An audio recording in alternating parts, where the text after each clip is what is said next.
How weird do you get when you're playing video games? Let me ask you one more time. How weird do you get? Welcome to Chaos Gaming, everybody. Today, we are going to be checking out weird habits that you probably have or have had while playing video games. Let me know which of these you're the most guilty of. Drop a like. Make sure you have those notifications turned all the way on.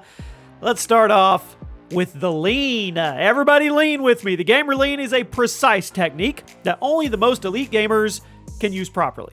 You're playing a game, things get very intense, the fights get tight, and you realize it's time to start really taking things seriously. It's time to buckle down. So what do? You sit up and you lean forward at a 45-degree angle. And doing this will reposition the veins in your brain to make you more suited for high-octane gameplay, or at least something like that. I made all that up. The lean does nothing, but it feels like it's doing everything. So we all do it. If you win the game while leaning, it's because you leaned. If you lose the game while leaning, it's because you weren't leaning hard enough and you need to lean in even further.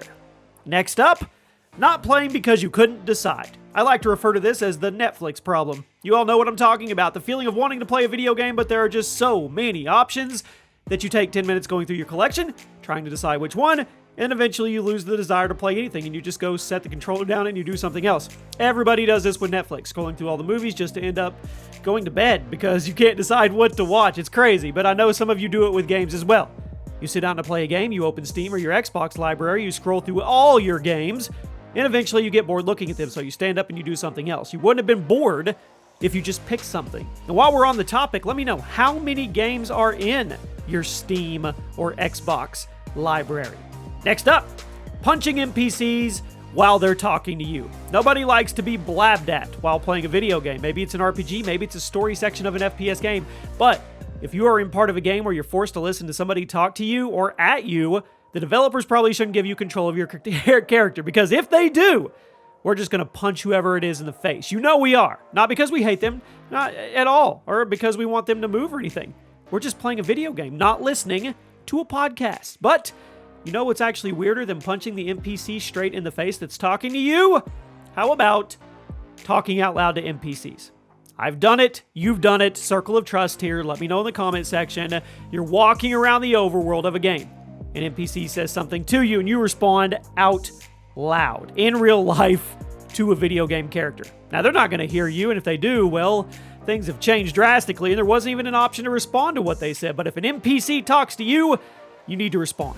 Maybe it's a sign of really boring games. I don't know if you're talking out loud to the NPCs, or maybe it's a sign of a really immersive game if you find yourself talking out loud to NPCs. It doesn't matter. Maybe a mix of both, either or. Whatever the reasoning, I know you're guilty of doing this.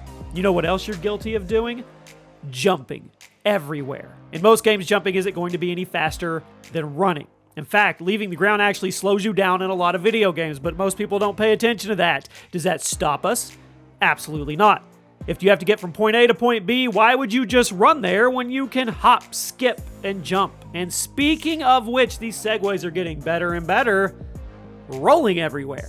Everybody likes to jump their way to their destination. Jump to a win. But if you're playing a game where there's a dedicated roll button, that's where things get really fun. Again, most games won't actually give you a speed boost for rolling, but it definitely makes us feel like we're going a lot faster. Maybe it's because of the animation, or maybe it's because we just get bored of walking in a straight line. But jumping and rolling is the only way to get to your destination on time or sooner than you would have if you were walking, running, or sprinting. It's a proven fact. It's science. It's something.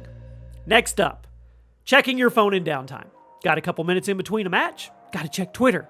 Died in Warzone waiting for that buyback? Got to check Snapchat. Long loading screen? That's okay, let's get on Insta. Maybe it's just a sign of the age, that we're living in, but whenever there is any downtime in a video game, when I say downtime, I don't just mean a couple minutes. It could be 15 seconds, it could be 3 seconds. You're going to go check TikTok. You can always bet one person is checking their phone. How many times have you gotten killed because you were checking your phone during downtime and then you weren't paying attention to when you regained control of your character? Or you're playing a team-based game and you drop the ball and you let your entire team down because you had to go look at Twitter. Probably more times than you'd like to admit, right? Everybody knows checking your phone while playing is a bad idea, but guess what? We all continue to do it. You know what else we continue to do, and we will forever? Talking crap about your favorite game. Can you think of any other hobby that talks crap about itself more than gamers do? Think about this, okay? When's the last time a cook talked crap about their own food creations? Or a person who likes reading, they talk crap about their favorite book they read. Gamers all seem to absolutely hate the game they play and love the most. Maybe you hate the art style. Maybe you hate the community. Maybe you hate the shooting. I don't know. Whatever it is, you know you've talked major crap about your favorite game and then you act confused when people don't know if they should go give the game a try. I don't care how much you love whatever game you're playing right now. You've talked smack about it, and you turned your back on it. You did that to your favorite game. You should feel horrible. Next up, increasing your backlog. Let me run a scenario by everybody. Just close your eyes for a second. Let me know if this sounds familiar. You have a ton of games in your backlog. You keep telling yourself, hey self, I'll get around to finishing them, every one of them, right? Then a holiday weekend comes up, you say, hey self, this is the time. I'm going to go through my entire backlog of games. All these games I've been waiting for the right time to play in my Steam account. Now's the time. But then you see a holiday sale on Steam or the PSN store and you say to yourself, self, well, I might as well grab these games while they're on sale. Just like that, your backlog got even longer and backier logger, and you didn't make even a little bit of progress on the backlog you had because you added to it. We're all guilty of it. I mean, you can't not buy games when they're on sale, right? That would be dumb. It's on sale. Take advantage. And the bigger your backlog gets, the harder it gets to decide what to play. So you don't start anything new at all. Once again, I want to know, how big is your Steam library? And at number 1 today, and I've mentioned this in past videos, but I'm going to do it again, and I'm probably going to make the thumbnail about it again as well. Reloading after one bullet. The one that we're all guilty of.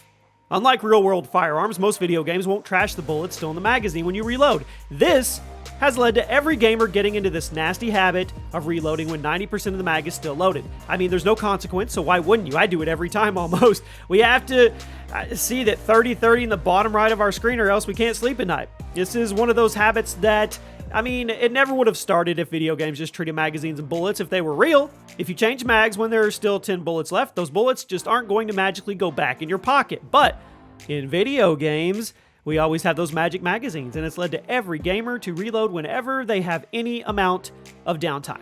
What if the next Call of Duty or Battlefield game decides to randomly treat magazines like they're real life? Can you imagine how much the game would change if you lost those bullets in the mag? I don't really know if I'd want to, because I wouldn't be very good at it. I'm not very good at it now, but if that happens, I'm going to get punished in a big, big way. And there you have it. Those are 10 gaming habits that every one of you is guilty of. Just admit it in the comment section, but let us know which one you're the most guilty of.